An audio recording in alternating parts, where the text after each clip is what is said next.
اور مجھے یقین ہے کہ میری محبت آپ کو حاصل کرنے میں کامیاب ہو جائے گی۔ میں آپ کے یا آپ کے گھر والوں کے ساتھ برا نہیں کرنا چاہتی، لیکن آپ نے مجبور کر دیا ہے۔ اپنی محبت حاصل کرنے کے لیے میں سب کچھ کر سکتی ہوں۔ میں جا رہی ہوں، جانے سے پہلے اتنا بتا دیتی ہوں، کل صبح آپ کا بڑا بیٹا سخت بیمار پڑ جائے گا اور 1-2 دن بعد مر جائے گا۔ پھر بھی اگر آپ نے انکار کیا تو آپ کے چھوٹے بیٹے کا بھی یہی حال ہوگا۔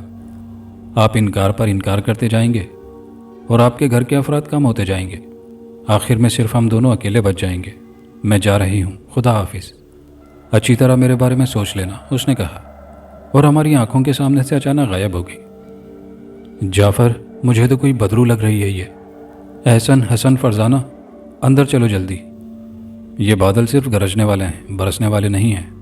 اپنے آپ کو پریشانی میں ڈالنے کی ضرورت نہیں ہے، میں نے کہا۔ لیکن جمیلہ اتنی گھبرا چکی تھی کہ بچوں کو زبردستی اپنے ساتھ لے کر کمرے کی طرف چل دی، اور میں مسکرا کر دوبارہ کیاریوں کی طرف متوجہ ہو گیا۔ لیکن دوسرے دن احسن واقعی بیمار ہو گیا۔ وہ بستر پر لیٹا چھت کو گھورے جا رہا تھا۔ اس نے بات چیت کرنا، حتیٰ کہ حرکت کرنا بھی بالکل چھوڑ دیا تھا۔ بس چھت کو گھورے جا رہا تھا۔ جمیلہ کا رو رو کر برا حال تھا۔ جعفر، یہ سب تمہاری وجہ سے ہوا ہے۔ نہ تم اس لڑکی کو آگے بڑھنے دیتے اور نہ آج یہ دن دیکھنا پڑتا، جمیلہ نے روتے ہوئے کہا۔ جمیلہ، اپنے آپ کو سنبھالو، احسن بالکل ٹھیک ہو جائے گا۔ ہم اسے شہر لے جائیں گے، اچھے ڈاکٹروں کو دکھائیں گے۔ تم بے فکر رہو، میں نے اس سے کہا۔ تو پھر چلو، کہیں دیر نہ ہو جائے۔ شہر یہاں سے دور بھی تو بہت ہے، اس نے اٹھتے ہوئے کہا۔ پھر ہم ضروری اشیاء ساتھ لے کر اور گھر کو بند کر کے شہر کی طرف روانہ ہو گئے۔ ڈاکٹر نے احسن کو اچھی طرح چیک کرنے کے بعد لا علمی کا اظہار کر دیا۔ مجھے تو کچھ سمجھ نہیں آ رہی کہ اسے کیا بیماری ہے۔ بظاہر تو بالکل صحت مند لگ رہا ہے، لیکن دل کی دھڑکن ڈوبتی جا رہی ہے، ڈاکٹر نے کہا، اور میرے پاؤں کے نیچے سے زمین ہی نکل گئی۔ ڈاکٹر صاحب، آپ ایک دفعہ پھر اسے اچھی طرح چیک کیجئے، شاید کچھ پتہ چل جائے، میں نے کہا۔ میں اچھی طرح چیک کر چکا ہوں، ان کی تمام رپورٹس بھی ٹھیک ہیں، مجھے تو کچھ سمجھ نہیں آ رہا۔ ایسا کریں، میں آپ کو ڈاکٹر جمیل کا پتہ لکھ کر دیتا ہوں، آپ انہیں دکھا دیں، وہ ضرور اس کی بیماری کی تہہ تک پہنچ جائیں گے۔ اس نے پیڈ پر ڈاکٹر کا پتہ لکھتے ہوئے کہا اور کاغذ پھاڑ کر میرے حوالے کر دیا۔ لیکن ڈاکٹر جمیل نے بھی لا علمی کا اظہار کر دیا، اسے بھی بیماری کی کچھ سمجھ نہیں آئی تھی۔ پھر کتنے ہی ڈاکٹروں کو دکھانے کے بعد ہم آخر گھر واپس آ گئے۔ احسن کی طبیعت لمحہ بلمحہ بگڑتی جا رہی تھی، رنگ پیلا پڑتا جا رہا تھا، شاید موت کی زردی تھی۔ جمیلہ احسن کے بستر کے پاس بیٹھی رو رہی تھی۔ جعفر، تم اس بدرو سے شادی کر لو، جمیلہ نے روتے ہوئے کہا۔ پاگل تو نہیں ہو گئی ہو تم؟ پتہ نہیں وہ چڑیل ہے یا بدرو، اس گھر میں گھس کر کہیں بچوں کو اور کوئی نقصان ہی نہ پہنچا دے۔ اور پھر کیا تم اسے سوکن کے روپ میں قبول کر لو گی؟ میں نے جھنجھلاتے ہوئے کہا۔ ہاں، میں اسے سوکن کے روپ میں قبول کرنے کے لیے بھی تیار ہوں۔ میں تو بس اپنے احسن کو ہنستے کھیلتے دیکھنا چاہتی ہوں۔ تم اس سے شادی کر لو، اللہ کے واسطے تم اس سے شادی کر لو، کہیں احسن کو کچھ ہو نہ جائے، اس نے التجا میں اس لہجے میں کہا۔ میں اسے کہاں تلاش کروں؟ مجھے تو یہ بھی نہیں معلوم کہ اس کے قبیلے نے پڑاؤ کہاں ڈالا ہے، میں نے پریشان لہجے میں کہا، اور اپنا سر پکڑ کر کرسی پر بیٹھ گیا۔ اس نے تمہیں بتایا تو تھا کہ ان کے قبیلے نے پہاڑ کے پیچھے کہیں پڑاؤ ڈالا ہے، جمیلہ نے کہا۔ اس پہاڑ پر چڑھنا تو بالکل ہی ناممکن ہے، میں نے کہا۔ آپ کو مجھے تلاش کرنے کی ضرورت نہیں ہے، میں تو ہر وقت آپ کے آس پاس موجود رہتی ہوں۔ تو آپ مجھ سے شادی کرنے کے لیے تیار ہیں؟ اب دیکھنا میں آپ کے گھر کو کیا سے کیا بنا دوں گی، آپ کو کچھ کرنے کی ضرورت نہیں ہوگی، کیونکہ اب آپ کے گھر پر دولت کی بارش ہونے والی ہے، آپ دنیا کے امیر ترین آدمی بننے والے ہیں، میلونی نے اچانک ہی کمرے میں نمودار ہوتے ہوئے کہا۔ سنو، یہ تم سے شادی کرنے کے لیے تیار ہے، بس تم احسن کو ٹھیک کر دو، میں تمہارے آگے ہاتھ جوڑتی ہوں، جمیلہ نے ہاتھ جوڑتے ہوئے التجا میں اس لہجے میں کہا۔ لیکن میلونی نے اس کی طرف توجہ دیے بغیر مجھ سے کہا، آپ کا بچہ کل صبح خود ہی صحت یاب ہو جائے گا، آپ کو فکر مند ہونے کی ضرورت نہیں ہے، آپ شادی کی تیاریاں کریں، میں کل دوبارہ آؤں گی، اس نے خوشی سے بھرپور لہجے میں کہا، اور جس طرح اچانک ہی نمودار ہوئی تھی اسی طرح اچانک غائب ہو گئی۔ اور پھر دوسرے دن احسن واقعی ٹھیک ہو گیا، یوں لگتا تھا جیسے وہ کبھی بیمار ہوا ہی نہ ہو۔ جمیلہ کی خوشی کی تو کوئی انتہا نہ تھی، وہ صبح سے احسن کو سینے سے لگائے بیٹھی تھی، کبھی اس کے سر پر ہاتھ پھیرنے لگتی اور کبھی اسے چومنے لگتی۔ پورے 12 بجے میلونی کمرے میں نمودار ہوئی تو مکمل دلہن کے روپ میں تھی، دلہن کے لباس میں وہ آسمان سے اتری ہوئی کوئی حور معلوم ہو رہی تھی۔ آپ شادی کے لیے تیار ہیں؟ اس نے پوچھا۔ اور میں نے نہ چاہتے ہوئے بھی ہاں کہہ دی، کیونکہ میں اب اپنی بیوی اور بچوں کو کسی اور پریشانی میں مبتلا نہیں کرنا چاہتا تھا۔ اس لیے میں نے اس سے شادی کرنے میں ہی بہتری سمجھی، اور پھر اسی دن ساتھ والے گاؤں کی مسجد میں ہمارا نکاح ہو گیا، اور وہ دوسری بیوی کے روپ میں میرے گھر میں داخل ہونے میں کامیاب ہو گئی تھی۔ شادی کی پہلی رات اس نے مجھے ہیرے جواہرات سے مالا مال کر دینا چاہا، لیکن میں نے صاف انکار کر دیا۔ میں اپنی چھوٹی سی دنیا میں مطمئن تھا، اور دولت وغیرہ کے چکر میں پڑ کر اپنی زندگی کو تباہ نہیں کرنا چاہتا تھا۔ پھر میں نے اپنے ہاتھ سے کما کر کھانا زیادہ بہتر سمجھا تھا۔ اس طرح مفتائی دولت کو قبول کرنا میرے بس سے باہر تھا۔ میرے انکار کرنے کے بعد اس نے بھی زیادہ زور دینا مناسب نہیں سمجھا، لیکن شادی کے دوسرے دن ہی مجھے معلوم ہو گیا کہ میرے منع کرنے کے باوجود وہ اپنی حرکتوں سے باز نہیں آئی تھی۔ اکثر ایسا ہونے لگا تھا کہ اگر اگلے دن میں نے زمینوں پر ٹریکٹر چلانا ہوتا تو اس ایک رات کے اندر اندر تمام زمینوں پر ٹریکٹر چل چکا ہوتا، اور میں حیران ہونے کی بجائے سیدھا میلونی کے پاس پہنچ جاتا۔ لیکن میرے پوچھنے پر وہ کمال معصومیت سے جواب دیتی، کیا میرا آپ کے اوپر اتنا بھی حق نہیں ہے کہ میں کبھی کبھی کام میں آپ کا ہاتھ بٹا سکوں؟ اور میں جواب دیتا کہ میں باہر کے کام اپنے ہاتھوں سے انجام دینا چاہتا ہوں، اس سے مجھے سکون حاصل ہوتا ہے۔ گھر کے اندر تم جو چاہے کرتی رہو، میں منع نہیں کروں گا۔ لیکن اس نے شاید میری بات ایک کان سے سن کر دوسرے کان سے نکال دی، کیونکہ یہ سلسلہ اب بھی چل رہا تھا۔ اب تو میں نے اسے روکنا ٹوکنا بھی چھوڑ دیا تھا، کیونکہ مجھے پتا تھا کہ وہ سب کچھ میری محبت میں کر رہی ہے۔ 3-4 دن گزرنے کے بعد میں نے محسوس کر لیا تھا کہ وہ دل کی بری نہیں تھی، بہت پیار کرنے والی لڑکی تھی، سب کا خیال رکھتی۔ احسن، حسن اور فرزانہ کے ساتھ جلد ہی وہ گھل مل گئی تھی۔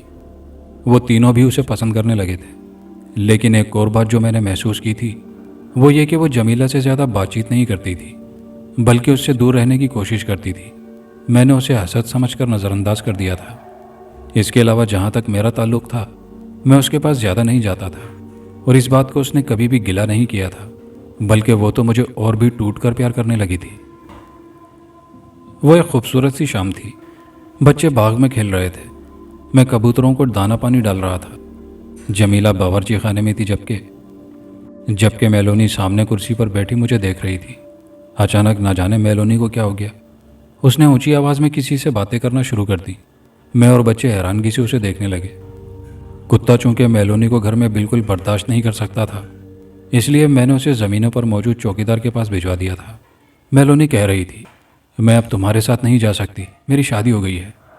وہ دیکھو سامنے میرا شوہر موجود ہے، تم یہاں سے چلے جاؤ، میں کسی صورت تمہارے ساتھ واپس نہیں جا سکتی، اس نے کہا، اور خاموش ہو کر سامنے دیکھنے لگی۔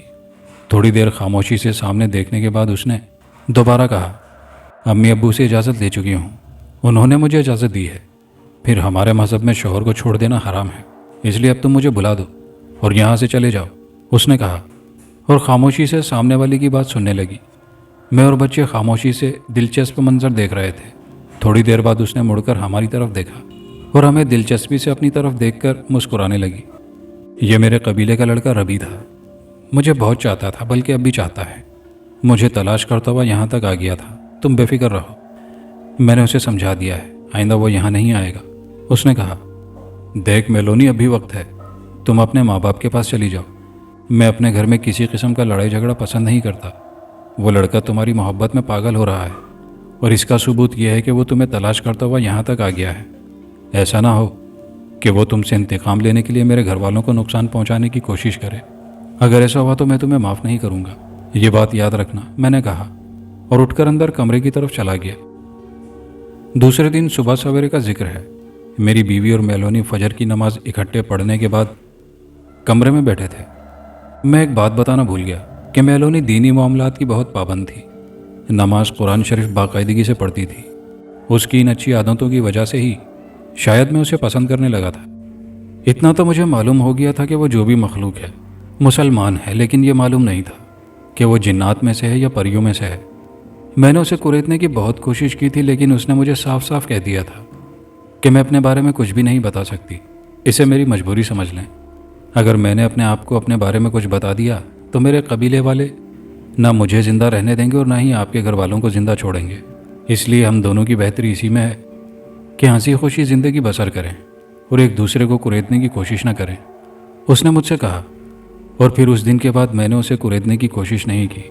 بہرحال بات ہو رہی تھی اس خوبصورت صبح کی۔ ہم نماز قرآن شریف سے فارغ ہو کر